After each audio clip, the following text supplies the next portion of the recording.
Okay, so Vayishlach means and he sent, right? That's why shluchim, the Chabad emissaries, are called shluchim because they are sent out, right? AKA apostles, related to the word postal, like the post office, because they were sent out Oh, okay. with messages. Okay.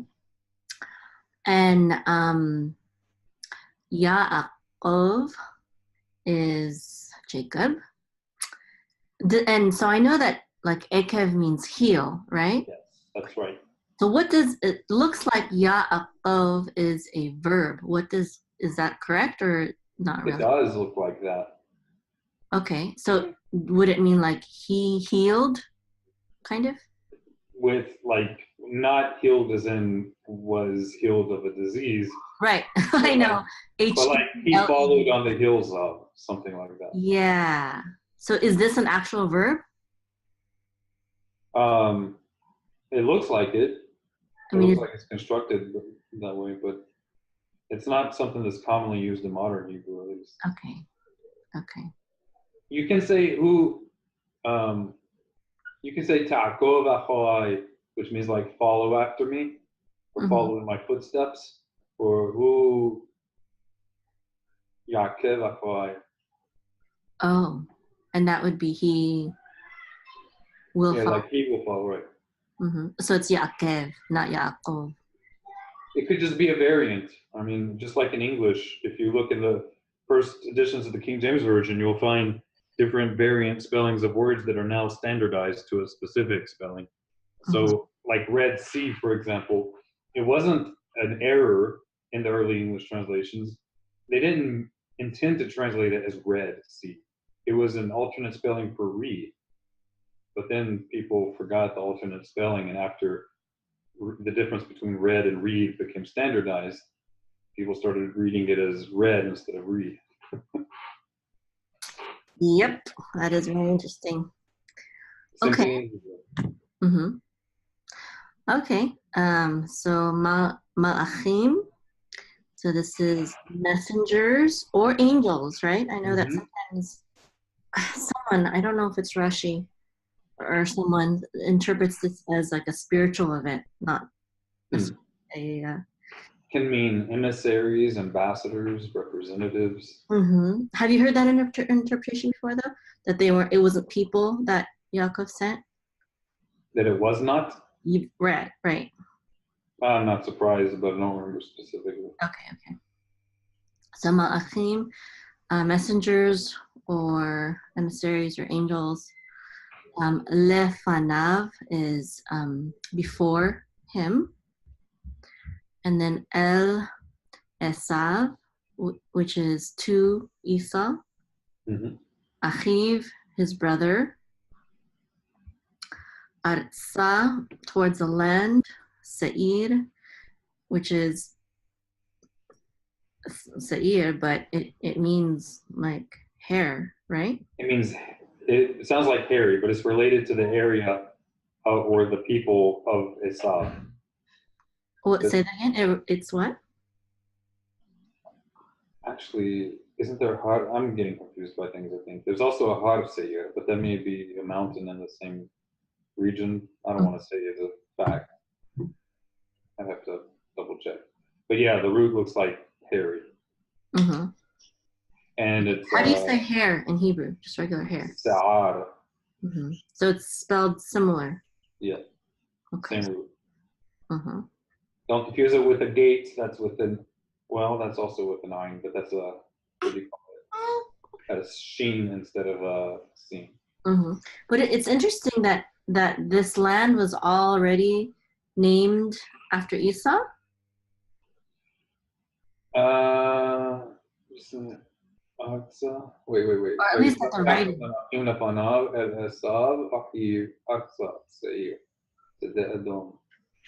Yeah, it looks like it's the area of, I mean, it says it right here.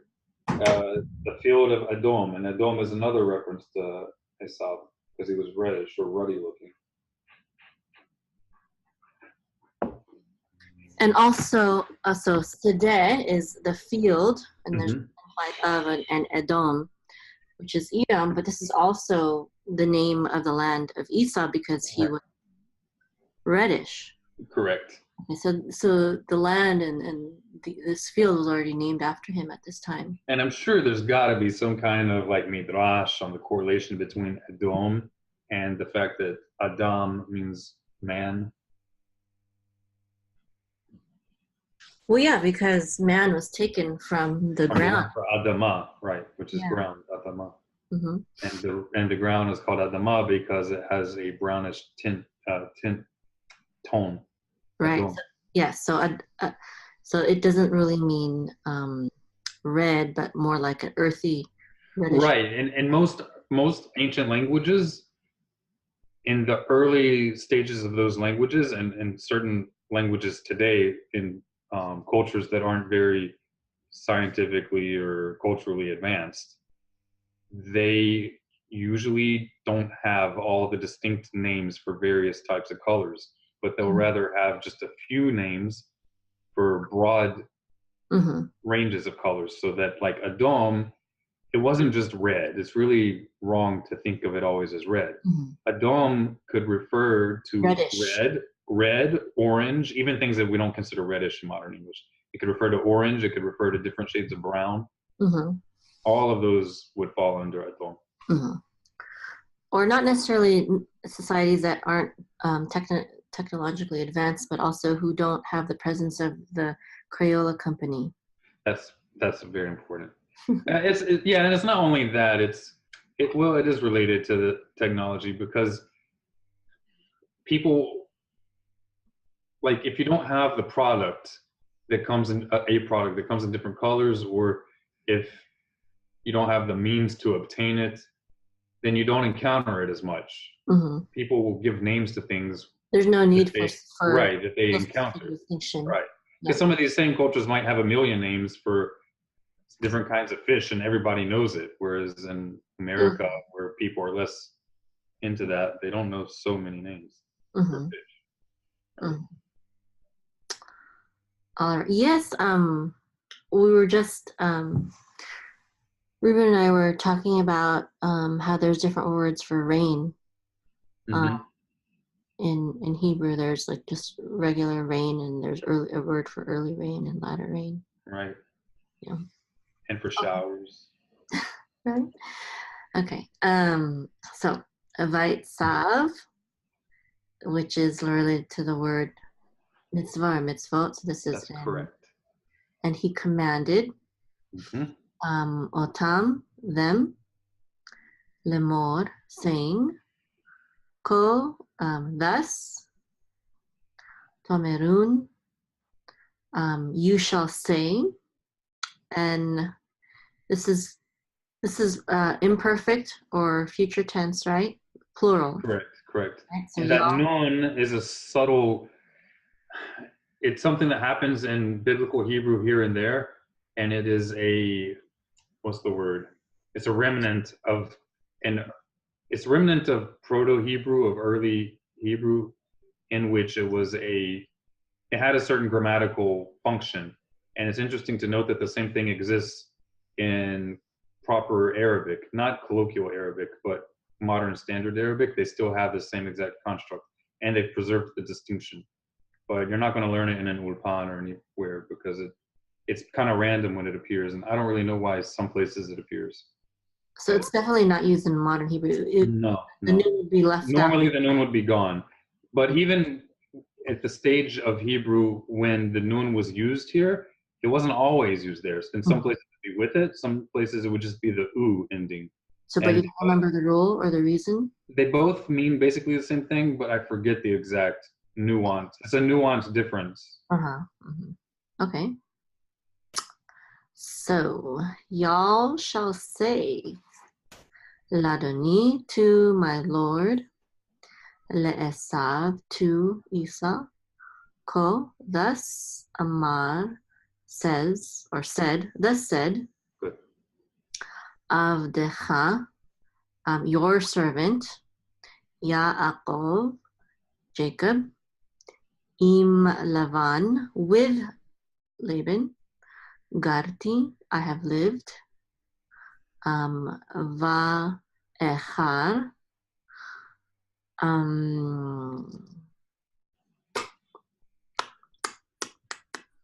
It's a hard one. Ad ata. So this is until now. Good. So this is stayed and I have stayed, right? It doesn't literally mean stayed, but you Mhm. could translate it that way. Uh-huh. It means, well, the vav makes it reversive, so it's like it's in the past tense. But normally it would be, if you didn't have that vav there changing the tense, it would be I have been late, or I will have been late, Mm-hmm. right? But with the vav, it's I was late or I tarried. Mm-hmm. So this is related to the word like achare, which is after. Exactly. Means Right. after. Right? What are some other common words? Mahar, Which is tomorrow. tomorrow. Okay. How about just acher? What's that? That means other and Oh, other. that's different. Is that Well, different? it looks like the same root. I don't know how to correlate the Mm-hmm. different words. Okay. I Okay. guess something that is delayed or that hasn't come yet is different. I don't know. I don't Mm-hmm. know how to connect it. Yeah. Yeah. Okay. So Vaihi and Vaihi li, and there is to me, Became to me, or became unto me, or I acquired. and there was to me, Right. literally. But yes, okay. Well, I would translate it's it just, and I acquired. uh-huh. Well, it's usually just translated as I have. Here it's not just I have. It's the past tense. I have Yeah. acquired. Yeah. Okay. Right. Yeah, it's for past tense because of the vav. So It's okay. not literally the word acquired, but the context makes Oh, it's literally there was to me. right. There became to me, not just there was. There became. Okay. There became unto me. Mm-hmm. So shor, which is oxen, vachamor, which is donkeys. Right. And So notice it's singular, but it means plural, right? So this is just another unique attribute of Hebrew, that in the same way that certain singular nouns are always in plural, mhm. in many cases, a plural noun is referred to in the singular, but that's usually when it's referring to it as an entire category. Mm-hmm. So the Yes, same it's way like naming a category of things. right, and this has some halachic or theological, philosophical ramifications, and it affects the beliefs of some people who are trying to get into the Hebrew roots of the Bible, but don't really know Hebrew very well. So they'll make a big deal about, for example, in Deuteronomy chapter 17, verse 8, where it says the the um, the priests and the judge, Mm-hmm. and it says judge in singular. So they'll say there would be one judge. And but if you look at that same chapter, at the end of the same chapter, you'll see a reference back to it Mm. in verse 8, a reference Mhm. back to verse 8 at the end of the chapter, where judges is in plural. Yes. So you got to be careful not to build off these things that which is unfounded, or Mm-hmm. that which would only make sense in English, right? Mm-hmm. Mm-hmm. Okay. Definitely. Okay. Thank you. So, and then son is that's a flock, right? Usually smaller cattle, so sheep or goats. Okay, sheep or goats. Okay. Is this but this means flock, right? Yes, yes.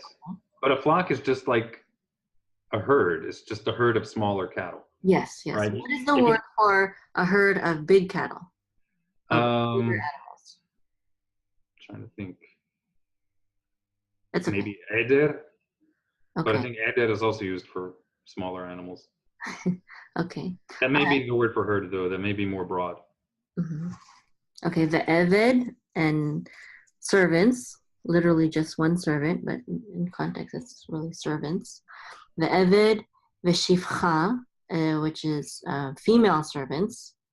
I'm wondering why I always wonder why the word for male servant and female servant are so different. A lot of nouns, the female version just is like a Has variant. a hey added to it, Yeah. right? So you would expect it to be like avedet or avda instead of shivcha. Yeah. I never read. I've not looked too much into it, but it may be related to the word safiach, which is like something that's added on to, Mm. in the sense that like maybe the wife kind of comes along with the male. Yeah. Okay. Maybe that's. I don't mean legally that that's the way it had to be, but maybe that's how it originated. Like as if to say one wouldn't acquire a woman as a slave on purpose, but probably more likely only if. She came along with her husband or something. Yeah. And also, typically they would, especially if it was from a nation that was conquered, she would be more like a concubine, not just a servant, right? Right. Possibly. She wouldn't just be a servant. And also, shifcha may have extra meaning in a different Semitic language that would shed a lot of insight into that, but that's not something I've looked into. Mm-hmm. That's why it's important to at least appreciate other Semitic languages, have a dictionary, right? Even if we don't get fluent in it, we can at least like open up a dictionary in Aramaic or Arabic or Gez, and see whether it makes more sense, the particular root in one of those languages. Mm-hmm. Okay, Vayishlach is and I have sent lehagid to tell ladoni to my Lord limtso chen, which is to find favor, right? Mm-hmm. Or grace, be'enecha, which is in your eyes. Yeah, okay. And that's a common way to, remember we were talking about earlier that's a common way to say that to say that something pleases you. Can you right. Please? Yeah, it's a very nice way of saying it. Mm-hmm. Proper way. Yeah. Okay. Alrighty. They say it about like if you go on a shidduch, like yes, on a date, on a blind date, an arranged date. Yeah, arranged date. Yeah. So if they ask you, since it's typically more observant, Torah observant, religious people who do it, they're not going to ask you, did you think she was hot, or like, did you find her attractive? Instead, they're going to say it in a very roundabout way. They'll ask you, did she find favor in your eyes? Mm-hmm, mm-hmm. That's literally how they would say it. Basically means did it please you, right? Right. But it's in an undirty way. It doesn't mean, like please in English can have dirty implications, but chen in Hebrew doesn't. It's very clean. It's more like, did she find grace in your eyes? Mm-hmm. It's very nice. I like it.